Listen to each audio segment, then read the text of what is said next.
Hello and welcome back to Math Class in Session.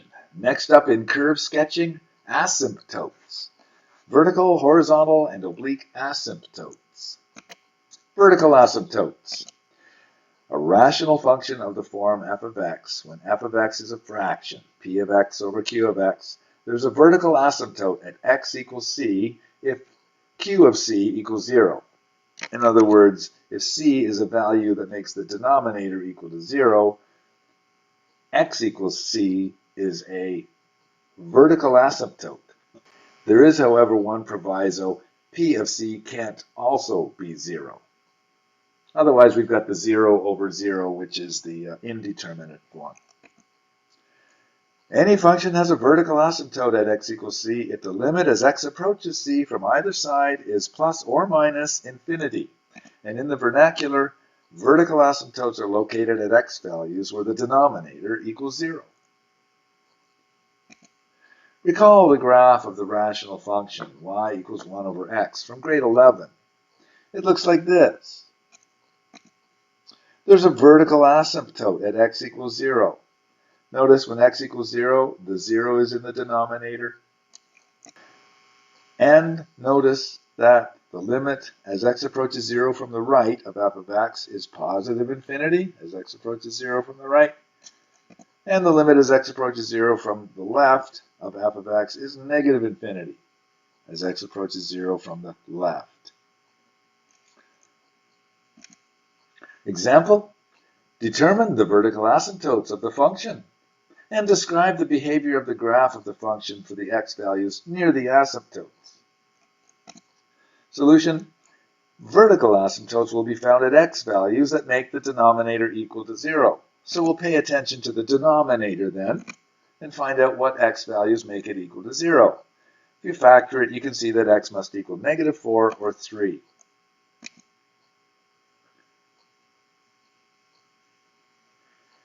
Moving on with the solution, continuing the solution, we need to describe the behavior of the graph near the asymptotes. And one way to do this is to use a prime line. You could use a prime line, so let's do that. First, we'll have to differentiate the function to build our prime line. And I did it in rough. I suggest that you pause the video and confirm that yes, this is the simplified derivative of this function. And on our prime line, we'll put all the critical numbers, but there aren't any solutions to setting this equal to 0 because in the numerator we have negative 12 combined with the negative of a square. And the negative of a square is always less than or equal to 0, so it'll be negative 12 or lower. So we can't get the numerator equal to 0, so we'll put negative 4 and 3 on our prime line. And we note that this derivative will always be negative because the denominator is a square and the numerator is a negative. So it's always decreasing then. We can put the negative signs on. Next, diagram the behavior. So we have our chart, and on our chart we'll put our vertical asymptotes. X equals negative 4 and x equals 3. And we know that this particular function is always decreasing. So as the function approaches this from the left, it must be decreasing. So it must be behaving like that. It's a rough diagram of what the function will look like. And as it departs the asymptote on the right, it must be decreasing, coming down.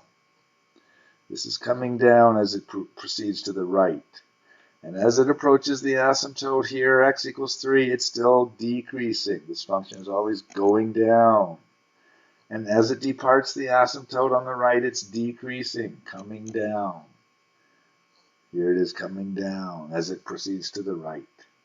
And so this chart demonstrates roughly what this function is doing near the asymptotes.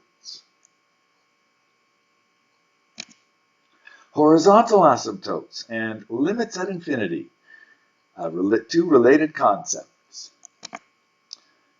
If the limit as x approaches infinity of a function is a number like L, or the limit as x approaches negative infinity of a function is a number like, say, L, then the line y equals that number, the line y equals L, is a horizontal asymptote of the graph of y equals f of x. Recall the graph of the rational function y equals 1 over x from grade 11. The limit as x approaches infinity of this function is equal to 0. As x approaches positive infinity, the limit, the y value, is approaching 0. And the limit as x approaches negative infinity, as x approaches negative infinity, the y value is approaching 0. So we can say there's a horizontal asymptote at y equals 0. Let's get some practice determining horizontal asymptotes by taking limits at infinity. If this was a function, the limit as x approaches infinity, all we need to do is pay attention to the highest exponent on x that we see. Look at the entire function and say the highest exponent on x that I see is 3. It's called the dominant term. And so we pay attention only to this. If we pay attention only to this, the other terms fading into insignificance as x approaches infinity, they do, we get, which is the same as 2/3, and we have our horizontal asymptote. Going again, the limit as x approaches infinity, the highest exponent I see on x is a 2x squared. In the numerator, I don't see an x squared. But there's one there. There's 0x squareds in the numerator, and so we'll pay attention to those. And so we have 0 over 5, and that's 0. And so the horizontal asymptote is y equals 0. The limit at infinity. It's a horizontal asymptote. Going one more time, paying attention to the dominant terms. 5 over 2, this limit at infinity is 5 over 2, and so that's where the horizontal asymptote is. Describe the behavior of the function close to its asymptotes, all of its asymptotes. Okay, let's do that. First, we got to find the asymptotes. There's our function, factoring the denominator,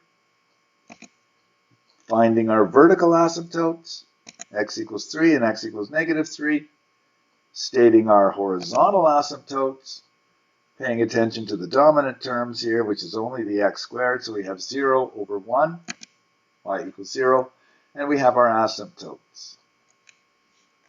Now, to describe the behavior, we could investigate the prime line, make a prime line. To do that, we'll need to differentiate. And so I did so here. This is the derivative, and I suggest you pause the video and confirm that when you differentiate this function, this is indeed what you get. And notice that once again, we have a -18, which is a negative constant, combined with a negative multiple of a square.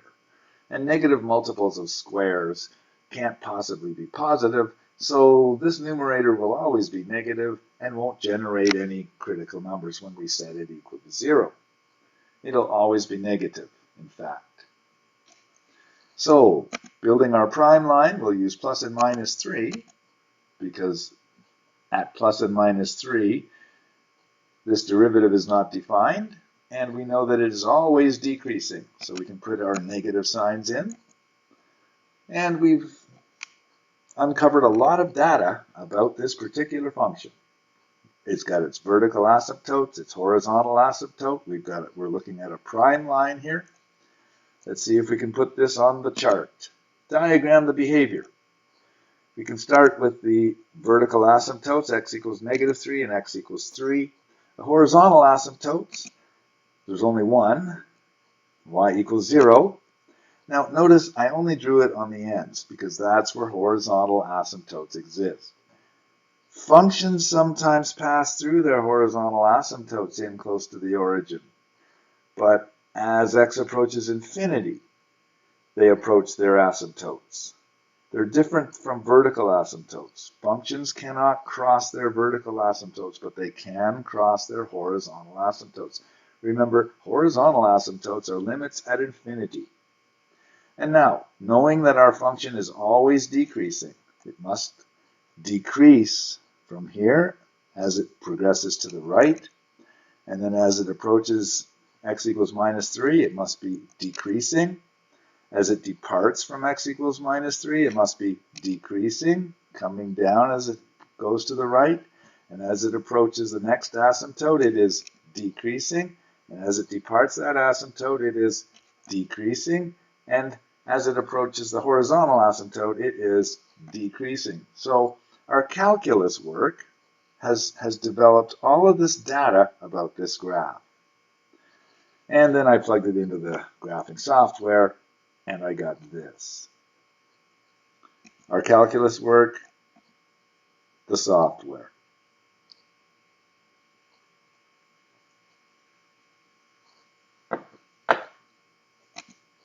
Oblique asymptotes. When the degree of the numerator is exactly 1 greater than the degree of the denominator, then there exists an oblique asymptote as x approaches plus or minus infinity. So this also are limits at infinity, but they are not horizontal. Limits at infinity where the graph does not approach a horizontal asymptote, but an oblique asymptote. The equation of the asymptote can be found by division.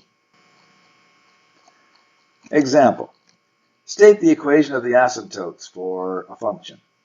And we notice that the numerator is of degree 2, the denominator is of degree 1.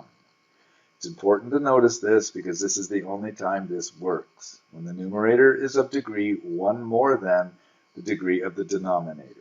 In this case, we can perform division and find the equation of the oblique asymptote. We'll set up long division. This is our long division setup. We'll take x squared minus x plus 7 and divide it by x minus 2, making our match. Put an x there, complete the multiplication. X squared minus 2x goes here, draw a line and subtract. So x squareds will vaporize, and negative x subtract a negative is actually add 2x. That makes 1x, and then bring down the plus 7. Make a match here with this x. Where do you multiply x by to turn it into x? Multiply it by 1. So multiply by 1, so 1 times all of it, so x minus 2 goes under there, draw a line, subtract. So 7 subtract negative, that's actually going to be 9. And so making our division statement now, x squared minus x plus 7 divided by x minus 2 is equal to the quotient, x plus 1 up here, plus the remainder, but the remainder is still divided by the divisor, plus 9 over x minus 2. And we note that as x grows very large, like at infinity, this term fades to nothing, and we have y equals x plus 1, the equation of the oblique asymptote. Y equals x plus 1. Let's notice it's right here, y equals x plus 1. And we've got a vertical asymptote at x equals 2. So we have an oblique asymptote and a vertical asymptote. Let's continue to investigate this function. Continuing this, analyze the prime line for the same function. Solution continued. Well, we're going to have to differentiate. And I found y prime to be this. Pause the video, differentiate this, find out if this is correct or not. And I factored the numerator to x plus 1 times x minus 5 so that I can now find the critical numbers at minus 1 and 5. There are critical numbers at minus 1 and 5, and 2 will also be an entry on our prime line. Put them on the prime line. Sub in a large negative number here. The denominator is a square, so it can be ignored. Negative, a large negative times a large negative is a positive. Subbing in 0 here for this interval. It'll be 1 times minus 5, and that's a negative.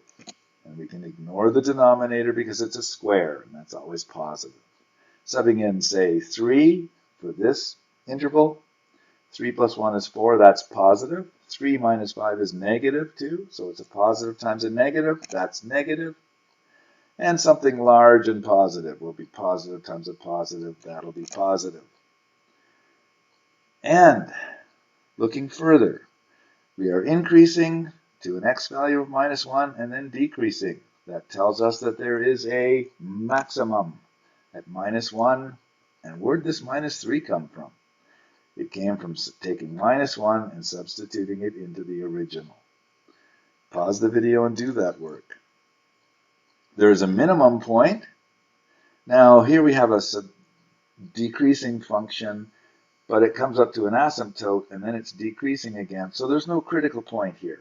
However, at 5, there is a critical point because the function is defined at 5.